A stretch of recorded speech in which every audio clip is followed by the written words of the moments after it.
Assalamualaikum warahmatullahi wabarakatuh. Perkenalkan, nama saya Yusuf Numansyah dengan NIM 2019 13x2023 dan juga teman saya. Perkenalkan, nama saya Rohmala Juwadia, NIM 2019 1112030 akan menjelaskan tentang aturan pencacahan dan peluang kejadian majemuk.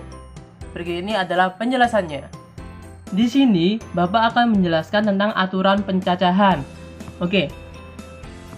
Aturan pencacahan itu anak-anak ada 4 bagian atau 4 bagian ya, betul. Aturan pencacahan terdiri dari 4 bagian. Yang pertama aturan pencacahan perkalian, penjumlahan, permutasi dan juga kombinasi. Mungkin Bapak akan menjelaskan yang pertama yaitu aturan perkalian. Apa sih itu tentang aturan perkalian? Aturan perkalian adalah banyaknya cara yang dapat dilakukan untuk menentukan pilihan dari suatu permasalahan. Nah, cara dari penyelesaian ini dapat diselesaikan dengan cara misal kotak, diagram, dan banyak yang lain sebagainya.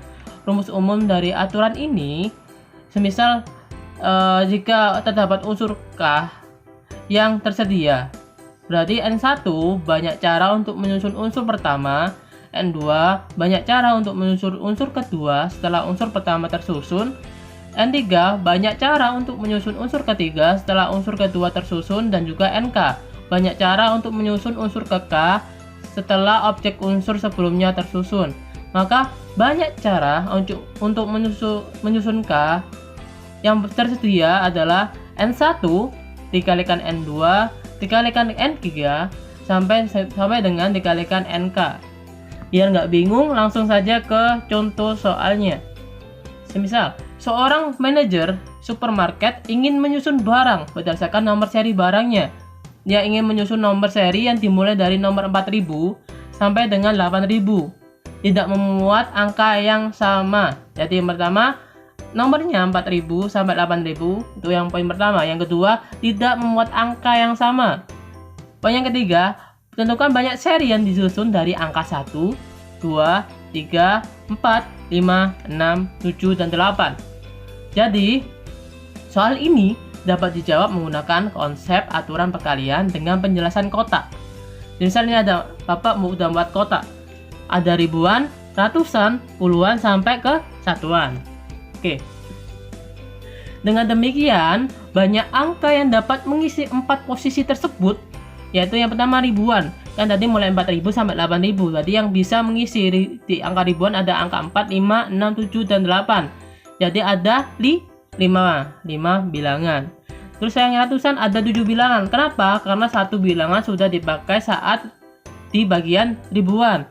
Dan puluhan ada 6 bilangan. Kenapa kok 6 bilangan? Karena satu bilangan sudah dipakai di ribuan dan juga satu bilangan untuk ratusan. Loh, kok bisa dikurangi dipakai? Karena diingat bahwa soal tadi tidak ada angka yang sama.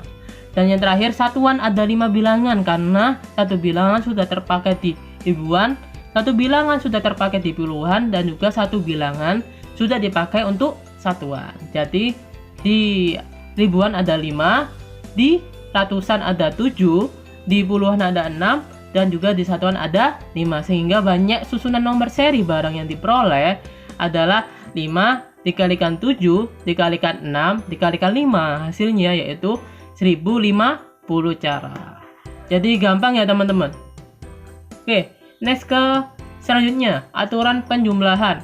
Misalkan ada N1 cara melakukan kegiatan 1, N2 cara melakukan kegiatan 2, NK yaitu cara melakukan kegiatan ke K, di mana semua kegiatan tersebut tidak dapat dilakukan secara bersamaan. Maka cara untuk melakukan seluruh kegiatan ini adalah N1 tambah N2 tambah N3 sampai dengan ditambah NK. Misal Bapak ada contoh soal. Sultan memiliki 3 mobil, 2 sepeda motor, dan juga 4 sepeda.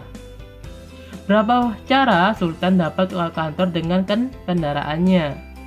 Diingat bahwa penjumlahan ini tidak dapat dilakukan secara bersamaan.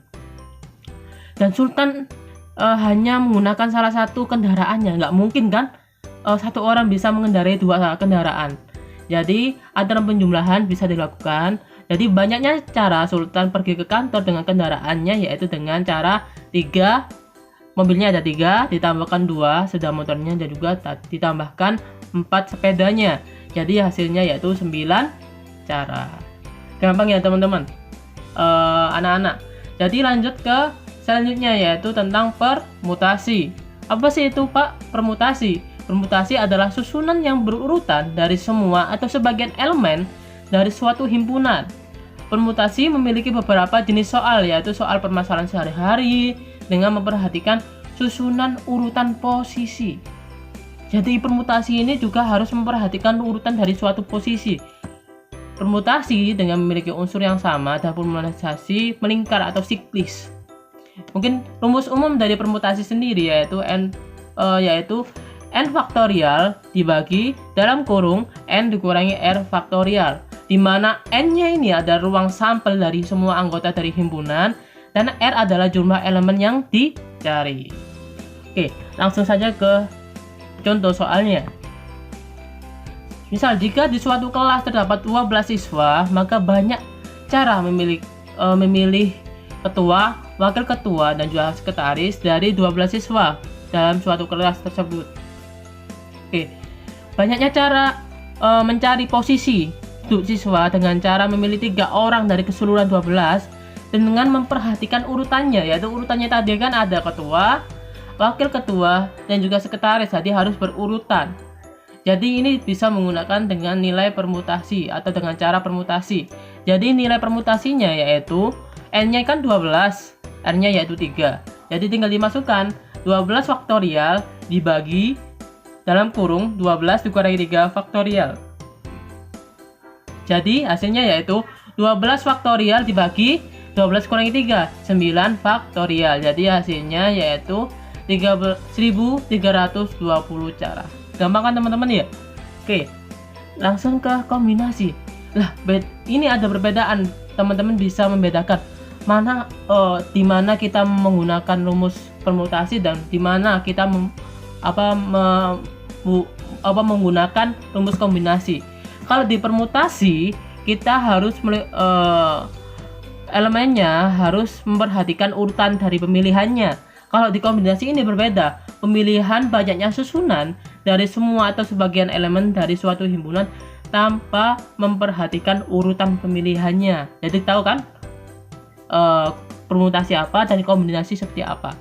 Karena tanpa memperhatikan urutan, maka nilai AB dan BA pada penyelesaian sama dengan penyelesaian kombinasi. Jadi rumus dari kombinasi adalah n faktorial dibagi r faktorial dikali dalam kurung n kurangi r kurung tutup faktorial.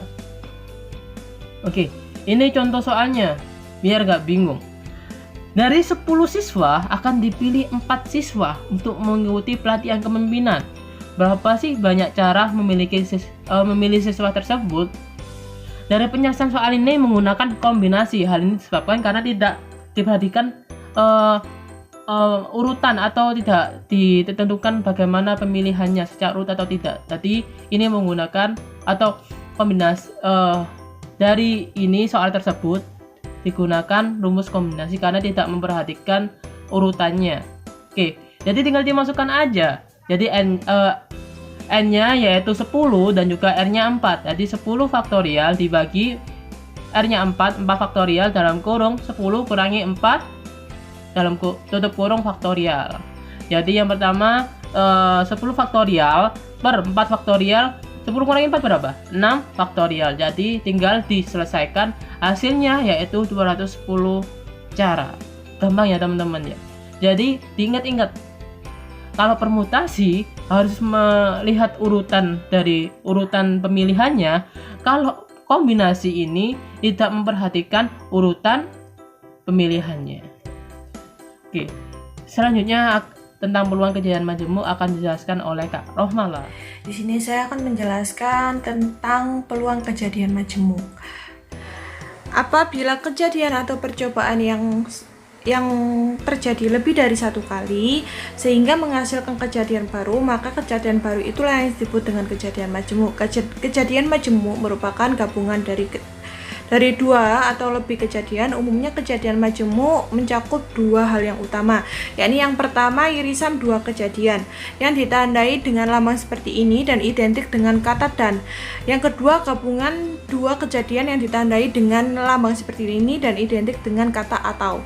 Yang peluang kejadian majemuk ini dibagi menjadi beberapa bagian, yaitu yang pertama kejadian yang saling lepas, kejadian yang saling bebas, atau kejadian yang bersyarat.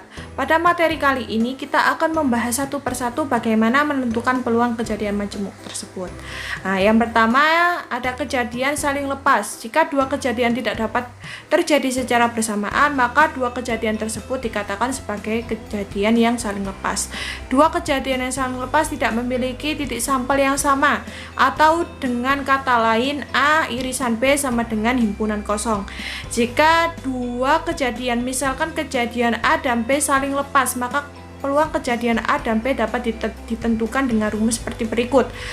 Peluang A gabungan B sama dengan peluang A ditambah peluang B.